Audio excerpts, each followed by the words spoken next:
சிவசேனா கொங்கு மண்டலம் புதிய நிர்வாகிகள் சேர்க்கை சந்திப்பு கூட்டம் கோவை ராம்நகரில் உள்ள அசோக் பிரேமா கல்யாண மண்டபத்தில் இன்று மாலை நடைபெற்றது.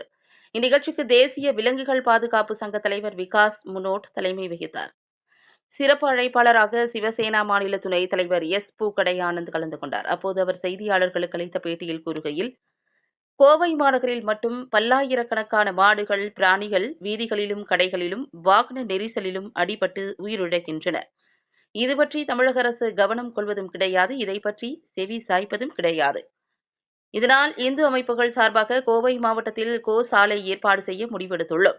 தேசிய விலங்குகள் பாதுகாப்பு சங்க தலைவர் விகாஸ் மனோஜ் முனோட் தலைமையில் விரைவில் கோவையில் கோசாலை அமைக்கப்படும். இதற்காக சிவசேனா அமைப்பும் இந்து அமைப்புகளும் இணைந்து குரல் கொடுப்போம்.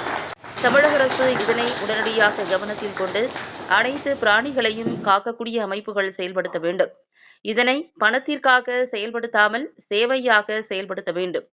தமிழக அரசு கோசாலை பிரச்சினையை கவனத்தில் கொள்ளாத பட்சத்தில் கோவையில் பிராணிகள் நலன் காக்க கோவையை தலைமை இடமாக கொண்டு செயல்படுத்த வேண்டும் எனவும், அதை நேரடியாக மத்திய அரசே செயல்படுத்த வேண்டும் என்று பிரதமர் நரேந்திர மோடியிடம் சிவசேனா கட்சி சார்பில் வலியுறுத்துவோம் என்றார். கூட்டத்தில் சிவசேனா பொறுப்பாளர்கள் லோகநாயகி, லோகநாதன், மரியன், பாஜக நிர்வாகி KRS சிவகௌரவ், முகேஷ், ஸ்ரீமால், ராஜேஷ், விக்ரம் உள்ளிட்ட பலர் கலந்து கொண்டனர். கோவை மாநகரில் மட்டும் பல்லாயிரக்கணக்கான மாடுகள் வீதிகளிலும்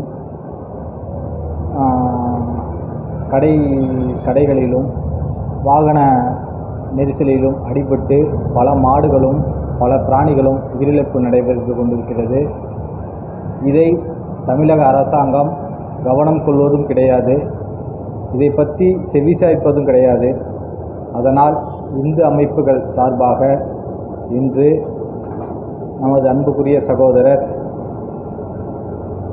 வெல்ஃபேர் கேர் என்ற அமைப்புகள் பல இருந்தாலும் அதன் கண்துடைப்பாகவே தமிழகத்திலே நடைபெற்று கொண்டிருக்கிறது.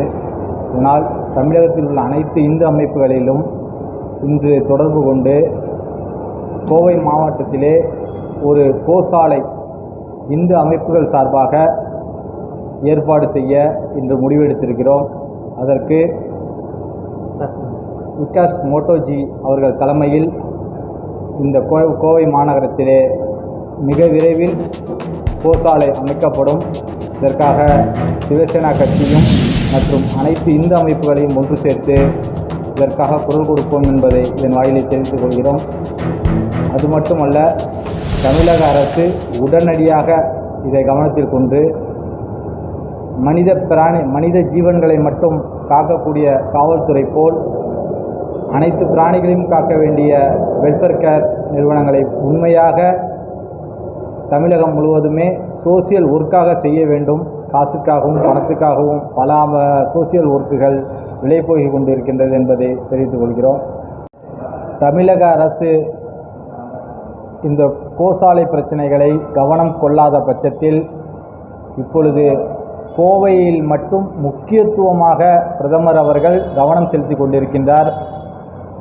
அவரது கவனத்திற்கு சிவசேனா கட்சி சார்பாக கோவை மாநகரிலே கோசாலை அமைக்க உரிய அனுமதி வாங்கி பாரத பிரதமர், தேசத்தின் தெய்வம் எங்கள் நரேந்திர மோடிஜி அவர்களை நேரடியாக சந்தித்து இந்த கோவை மாநகரிலே பிராணிகளின் உயிர் காக்க ஒரு நலத்திட்ட உதவிகளை வழங்குமாறும், அதற்கு நேரடி தொடர்பாக மத்திய அரசாங்கமே இதில் கவனம் செலுத்துமாறும் வலியுறுத்த உள்ளதாக தெரிவித்துக் கொள்கிறோம்.